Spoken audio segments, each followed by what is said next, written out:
Hello Aquarius, Sun Rising and Venus Signs, kamusta kayo? Sana po'y nasa mabuti kayong kalagayan. Welcome back po sa Star Tarot at kung bago kayo dito, welcome din po kayo. Please subscribe, like, share my videos, and leave me a comment po kung naka-resonate po kayo. Thank you. So tignan natin kung anong mga messages ni Aquarius. First card po ninyo, we have the Justice Tower and so may pagbabago. This is change, no, na maaaring mangyari dito in a big way, kasi this is the universe doing it for you. Meron ding pagbabago na you are going to create on your own, pero meron dito mga pagbabago in some areas of life ninyo na yung universe ang gagawa nito para sa'yo. Diba? Maaring hindi mo talaga, hindi mo to may expect, hindi mo to pinagplanuhan. This is not part of your plan, but this is going to happen. All right? So, with the tower energy, this is something na um, very surprising. Depende yan sa inyong sitwasyon. Pwedeng sa trabaho yan, pwedeng relationship, pwedeng sa pamilya, at bigla na lang bigla na lang, kunyari, isang araw pagising mo, 'di ba? Pwedeng iba na ang inyong sitwasyon, no? Yung gano'n. Pero huwag kayong mag-alala kasi yung change na 'to, dadalhin kayo ng universe sa kung saan kayo dapat mapunta. And you will be aligned with your destiny. Kung ano yung destiny ninyo, mapupunta kayo sa sitwasyon na nakalinya na kayo doon. Kasi maaring merong mga guides, may mga guidance na binigay sa'yo in the past pero baka hindi mo inaaksyonan. Maaring merong mga messages na ang universe, may mga signs na binibigay sa'yo in the past na to change the course of your life pero maaring hindi mo pinapansin or hindi mo napapansin. Kaya ngayon, divine timing has come para mangyari na to. Kaya ang universe na ang gagawa nito para sa'yo.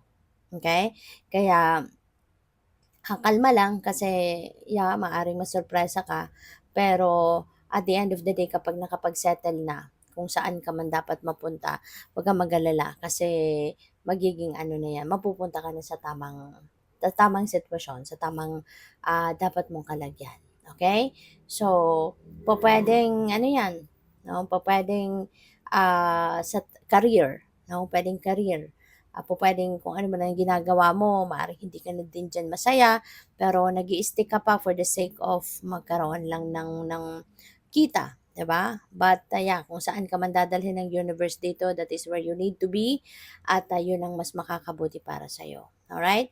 So, we also have the Eight of Cups. So, this is change na gusto mo din gawin, no? Maaaring meron kang iiwanan ding sitwasyon na pupuwedeng trabaho din, career or um, family situation na yung parang gusto mo nang iwanan ng sitwasyon na 'to because nararamdaman mo na hindi itong lugar ko, 'di ba? Nare-realize mo, nararamdaman mo na parang hindi na ako dito komportable, hindi na ako dito masaya, 'di ba? Yung gano'n. Kaya magdedesisyon ka dito na umalis or maghanap ng ibang lugar, maghanap ng ibang avenue, kunyari, let's say, trabaho, 'di ba?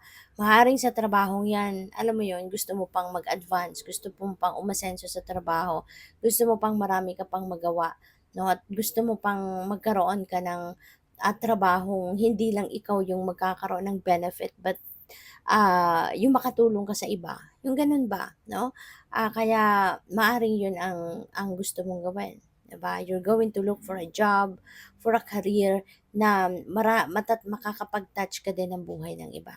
Kasi parang you are searching for a deeper meaning in your life, 'di ba? Ayaw mo lang yung kunyari sa trabaho nga ito, ayaw mo lang yung nagtatrabaho ka for the sake of money, for the sake of kumita ka. Pero yung ginagawa mo walang walang impact, 'no, sa ibang tao. Pero ang ginagawa mo siguro hindi nakakatulong sa mas maraming tao. Kaya maaaring yun ang hinahanap ninyo, 'no, na gusto mong kumita, gusto mong magkaroon ka ng source of income, pero gusto mo rin at the same time nakakapag-touch ka ng buhay ng iba. Meron kang naitutulong, 'no, sa pamamagitan ng ginagawa mong trabaho, 'di ba? Meron kang natutulungang ibang tao in many different ways, 'no? Yung gano'n ba. Kaya, siguro ito yung ano, ito din yung gagawin mo sa ngayon 'no, na maghahanap ka ng something 'no, na puwede mong magawa na hindi lang ikaw ang makikinabang, hindi lang ikaw ang magbe-benefit. And, with the justice energy, kung meron man kayong pinaglalaban dito, let's say for example, baka may case, 'di ba, na final kayo, pupuwedeng land ano 'yan, dispute, meron akong naririnig na land grabbing, baka meron kayong irereklamo dito 'no, na alam mo 'yun, gina-grab yung lupain ninyo, yung property ninyo, maaaring inaagaw sa inyo. So, maaaring may gano'ng sitwasyon ng iba, baka yun ang nirereklamo ninyo sa korte or pupuwedeng child custody dito, divorce, annulment, mga gano'n or kung ano pa mang klaseng mga dispute.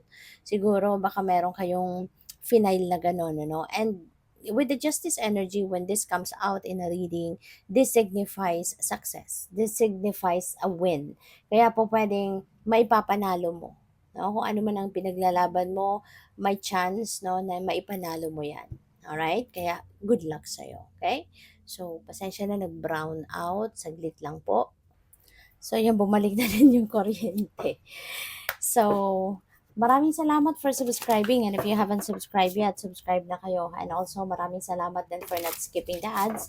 Malaking bagay po yan sa akin. And also, please click the join button sa baba ng video kung gusto din po ninyo na mag-join sa membership.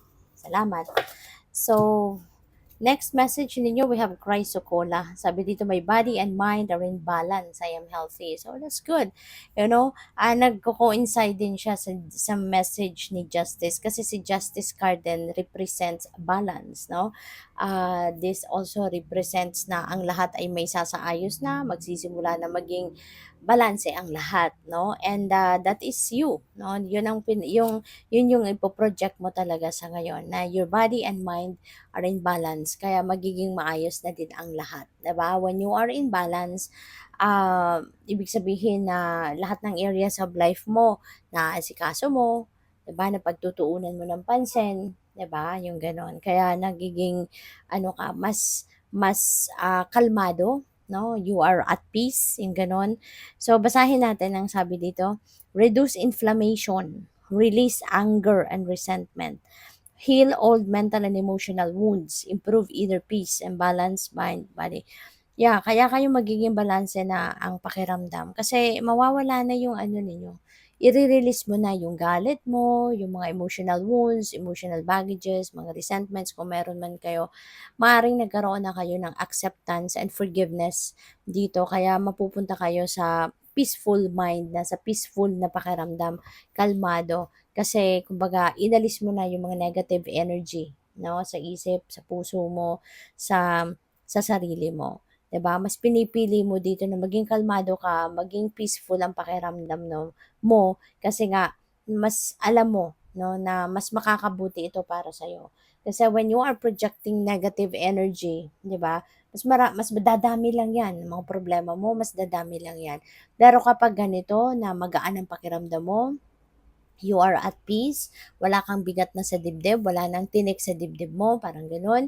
Wala ng bagahe sa dibdib mo, mapapansin mo na unti-unti magbi-build ka ng momentum towards happiness, towards peace, harmony, yung gano'n. At kapag ganyan ang pakiramdam mo, mas maraming blessing ang dadating sa'yo. Mas maraming blessing ang papasok sa buhay mo.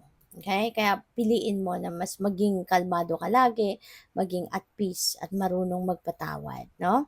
So we have Unakite, my emotions are balanced. I react to others in objective and loving way. See?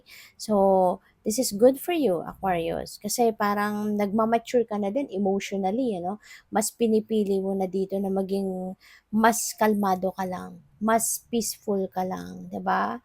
Mas ano ka, pinipili mo yung maging positibo, which is really beautiful.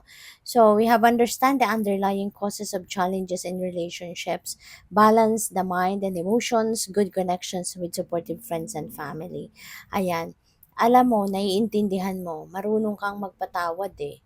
'di ba? Kaya for sure inintindi mo dito kung ano man kunyari may mga problema kayo sa isang relasyon, kahit anumang klaseng relasyon whether that is in romantic relationship or pamilya man or kaibigan, inaalam mo at iniintindi mo kung ano ang nangyayari, iniintindi mo kung ano ang naging dahilan ng hindi ninyo pagkakaintindihan kung meron man.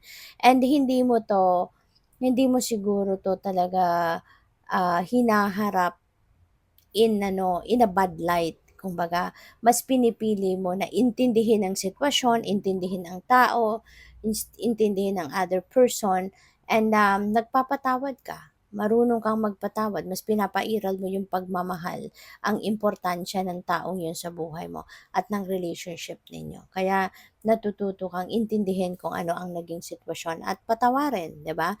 Kung nagkamali. So good luck sa'yo. Thank you for watching. Love and light. Namaste.